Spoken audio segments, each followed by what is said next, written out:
Hey y'all, welcome back to Math Rescue. In this video, we're breaking down one of the most famous tools in all of algebra, the quadratic formula. We'll talk about what it is, how it works, and when to use it. If factoring doesn't get the job done, the quadratic formula always will. Let's talk about it.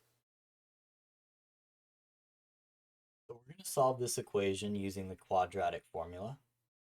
I know that this equation is a quadratic because it has an x squared term. Before we can start using the quadratic formula, it's very important that our equation is in standard form of a quadratic.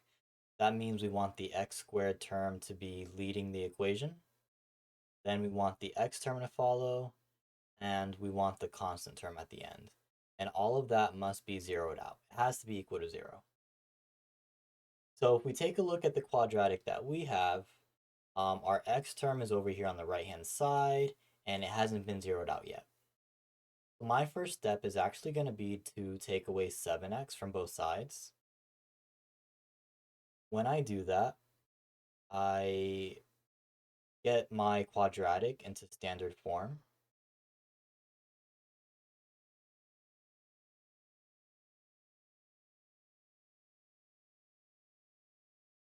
And now it's equal to 0 because our 7x is canceled out.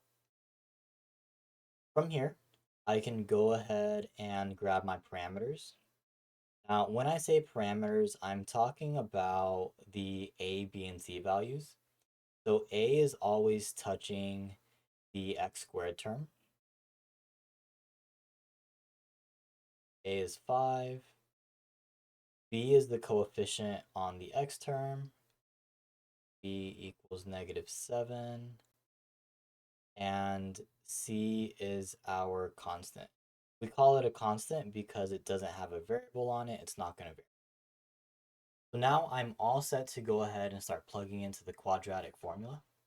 Let me go ahead and set that up.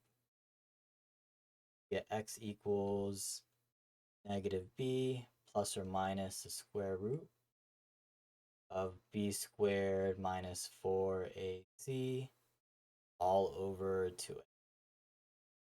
That's our quadratic formula. You definitely want to either memorize it or put it in your notes somewhere where you know where to find it.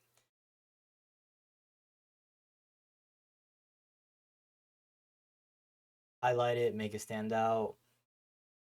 Now, this part of our formula right here is called the discriminant.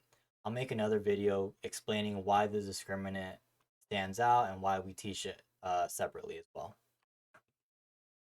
So from here, I could go ahead and plug into the quadratic formula.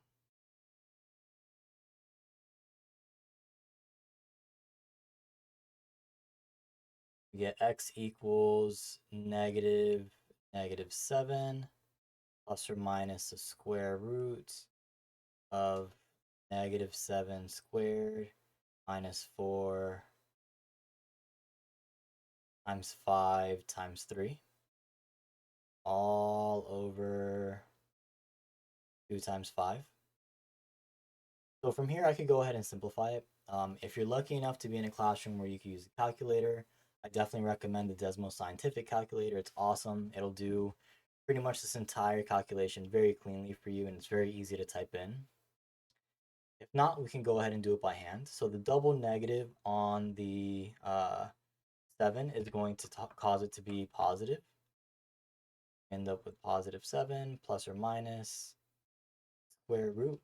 -7 squared is -7 times -7. That's going to give us 49.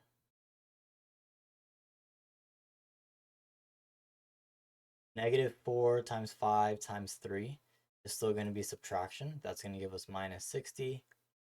And all of that is going to be over 10. From here, I can go ahead and continue simplifying.